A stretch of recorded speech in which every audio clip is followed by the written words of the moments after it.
BNP জামাতের শাসনামলে সব গুম খুন হত্যা ধর্ষণের বিচার সহ 4 দফা দাবি জানিয়েছে মুক্তিযুদ্ধ মঞ্চ। রবিবার বিকেলে রাজধানীর শাহবাগে প্রতিবাদ সমাবেশে বক্তৃতাকালে এই দাবি জানায় সংগঠনটি।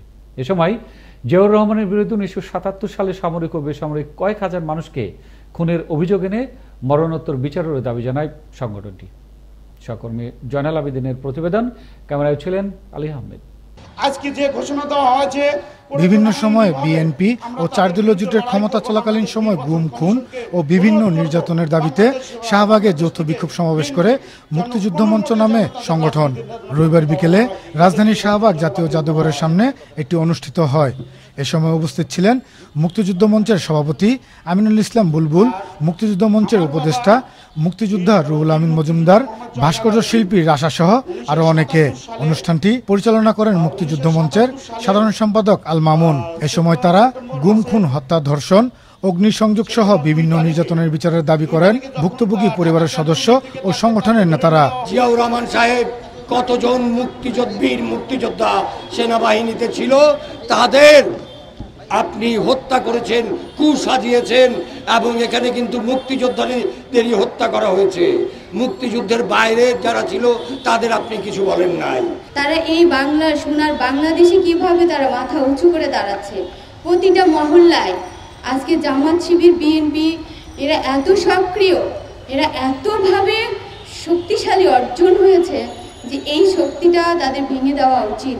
আজকে যে ঘোষণা দেওয়া হয়েছে, প্রয়োজন আইনিভাবে আমরা তাদের বিরুদ্ধে লড়াই করব। বাংলাদেশ নির্বাচন কমিশনকে অনুরোধ করব বাংলাদেশ থেকে বিএনপির যেন কোনো মতে যেন তাদের রাজনীতি করতে দেওয়া না হয়, তাদের নিবন্ধন যেন বাতিল করা হয়। 77 পরবর্তী সামরিক ও বেসামরিক অসংখ্য মানুষকে হত্যা করে ক্ষমতা দখলের দায়ে জিয়াউর রহমানের মরণোত্তর বিচারের দাবির পাশাপাশি বিএনপির নিবন্ধন বাতিলের দাবি জানান মঞ্চের নেতারা। আজকের এই কর্মসূচির মধ্য দিয়ে আমরা নির্বাচন কমিশনের কাছে আহ্বান জানাবো যে অগ্নি সন্ত্রাস, লুটতরাজ, ভাঙচুর এবং বিভিন্ন ধরনের রাষ্ট্রবিরোধী ষড়যন্ত্র করার অপরাধে বিএনপি নামক রাজনৈতিক দলের নিবন্ধন বাতিল করতে হবে। এদেশে বিএনপির কোনো রাজনীতি করার অধিকার নেই। আমি মুক্তিযোদ্ধা, আমরা জমা দিয়েছি, ট্রেনিং জমা দেই নাই। আমার মুক্তিযোদ্ধা সন্তানরা আজকে জয় বাংলা স্লোগানে গর্জে উঠেছে। বাংলাদেশ মুক্তিযুদ্ধ মঞ্চ আজকে শুধু এই 4 দফা দাবি না, ইতিমধ্যে বহু অন্যের বিরুদ্ধে আন্দোলন সংগ্রাম করছে। প্রতিটি আন্দোলন সংগ্রামে আমরা তাদের পাশে ছিলাম, আছি এবং আগামী দিনে থাকবো ইনশাআল্লাহ।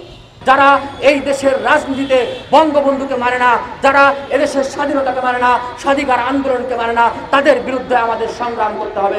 সহিংসতার রাজনীতির দায়ে আগামী 24 ঘন্টার মধ্যে বিএনপির নিবন্ধন বাতিল না করলে কঠোর কর্মসূচির হুঁশিয়ারি দেন মুক্তিযুদ্ধ মঞ্চের নেতারা। এছাড়াও যারা জাতির জনক বঙ্গবন্ধু শেখ মুজিবুর রহমানকে সম্মান দিতে জানে না, তাদেরকে দেশ থেকে চলে যাবার কথাও বলেন। জয়নাল আবেদিন, আনন্দ টিভি, ঢাকা।